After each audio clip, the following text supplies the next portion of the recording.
कल मैं आना तो था लेकिन मैं नहीं आ पाया, क्योंकि कल मैं बांके बिहारी जी के मंदिर में सेवा में अंदर ठाकुर जी की था। कल खूब बिहारी जी के साथ वहां होली खेल रहे थे। तो वैसे मैं आत्मचर्चा नहीं कर रहा, लेकिन ये बिल्कुल रीसेंट इंसिडेंट है, इसीलिए मैं बता रहा हूं कल की घटना। तो कल मैं गया, जब गुरुदेव की भी आज्ञा हुई थी तो मैं मंदिर में गया, ठाकुर जी के पास खूब होली खेली अंदर। आरती में भी कल मैं था, मैंने आरती की अपने हाथों से कल रात को बिहारी जी की। तो आरती के बाद ठाकुर जी को जब बाहर से हम लोग अंदर गर्भगृह में लेकर गए तो ठाकुर जी का सब श्रृंगार उतारा और सुंदर चंदन के शैया पर बिहारी जी को शयन कराया। आप सुनिए गौर से, बांके बिहारी जी को हाथों से मैंने शयन कराया। और क्योंकि खूब होली खेली ना, पूरा गुलाल में ठाकुर जी हो रहे थे, तो थोड़ा ठाकुर जी को अच्छी तरह पहुंचकर स्वच्छ करके फिर आराम से शैया पर, उस चंदन के पलंग पर सोते हैं बिहारी जी, उस पर सुलाया। तो जब मैं चरण दबा रहा था तो वहां पर नियम है कि ठाकुर जी को सुलाते समय भी और जब उठाते हैं तो इत्र से मालिश होती है बिहारी जी की, आप लोगों को मालूम होगा। तो मैं अपने साथ ही अपनी माला झोली में ही इत्र की शीशी लेकर गया था, क्योंकि जाते हैं मालिश करते हैं बिहारी जी की। तो वो मैं चरण दबा रहा था, चरणों में बैठा प्रभु के, तो मैंने अपनी शीशी निकाली कि मैं ठाकुर जी को इत्र लगाऊं, मालिश करूं थोड़ी सी। वहां पर मालिश की बड़ी महिमा है प्रभु को। हम लोग हाथों में अंगूठियां भी नहीं पहनते, इसका भाव भी यही है कि ठाकुर जी को मालिश करते समय कहीं उससे कोई आघात न हो, प्रभु को कोई कष्ट न हो। तो जब मैंने वो शीशी निकाली, इत्र हाथ में लिया, तो देखा वो इत्र केसर का था, वो केसर का इत्र था, मैंने ही मंगवाया था। लेकिन अब तो केसर का समय नहीं है, जब बहुत ठंड पड़ रही होती है तब केसर का इत्र बिहारी जी को लगता है, केसर का, हिना का। लेकिन अब तो मौसम बदल गया है, गर्मी है। तो मुझे बड़ा दुख हुआ कि मैं घर पर क्यों नहीं देखकर लाया कि इत्र कौन सा है। बहुत दुख हुआ, क्योंकि ये इस समय ठाकुर जी को विशेष रूप से गुलाब का इत्र लगता है। गुलाब का जो इत्र है वो 12 महीने ठाकुर जी को लगता है, केवल गुलाब का। बाकी फिर गर्मियों में तो खस का लगता है, मिट्टी का भी इत्र होता है, ब्रजरज से बनता है, कई तरह के इत्र गर्मियों में लगते हैं, लेकिन केसर नहीं लगाया जाता। तो अब वो गलती से केसर की शीशी आ गई, तो बस आंखों से आंसू गिरने लगे कि अब मैं कैसे लगाऊं ठाकुर जी को। और बहुत दिल से मैं गया था कि मैं मालिश करूंगा प्रभु की। तो आप बिल्कुल ध्यान देकर सुनिए, ये सत्य घटना, मैं कोई आत्मचर्चा नहीं कर रहा, अपनी बात नहीं बता रहा हूं, ये बिहारी जी की कृपा की बात आप लोगों को बता रहा हूं। तो अब वो केसर का इत्र, मैं बिल्कुल आंसू आ गए आंख में, तो मैं चरण ही दबाता रहा कि अब इत्र तो लगा नहीं सकता, क्योंकि रात भी हो गई थी, अब कहां से मंगवाऊं।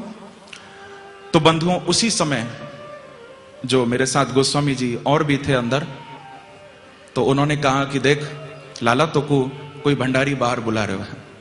तो मैं उठकर गया तो देखा कि भंडारी जी बाहर खड़े थे और वो बोले कि गोसाई जी, ये गुलाब के इत्र की शीशी है।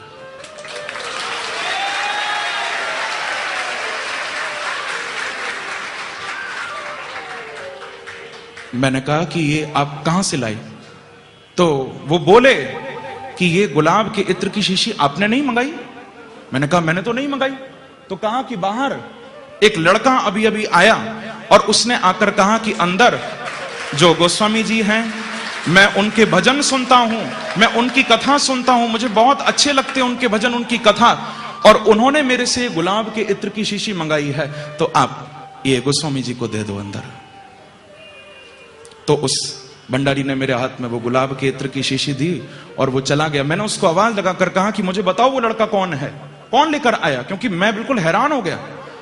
उन्होंने कहा वो बाहर ही खड़ा है, मैं भी बुलाता हूं, बहुत देर से खड़ा है। वो बाहर गए और थोड़ी देर बाद आकर बोले कि महाराज वो तो बाहर है ही नहीं, कहां गए?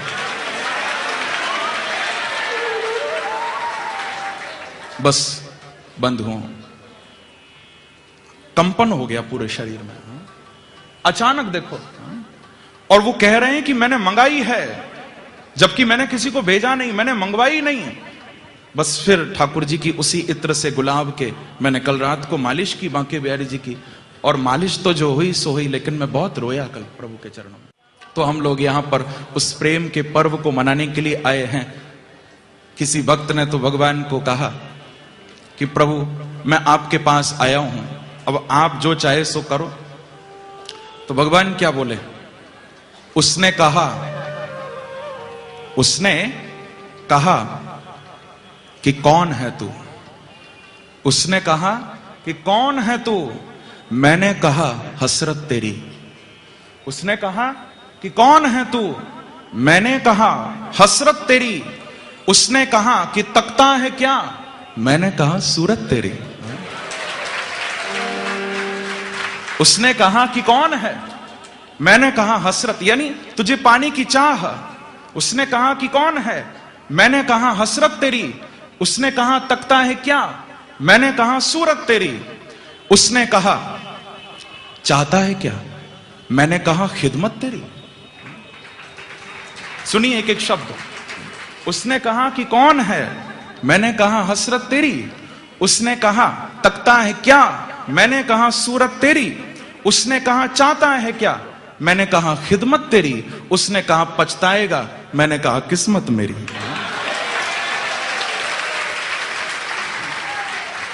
प्रेम से कहो श्री राधे।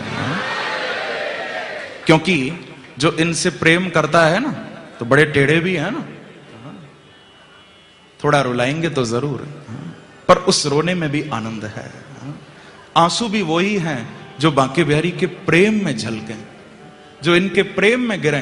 बंधुओं, हम लोग मंदिर तो आते हैं बांके बिहारी का, सने बिहारी का दर्शन करने के लिए, लेकिन हम वास्तविकता में मंदिर जाते नहीं हैं।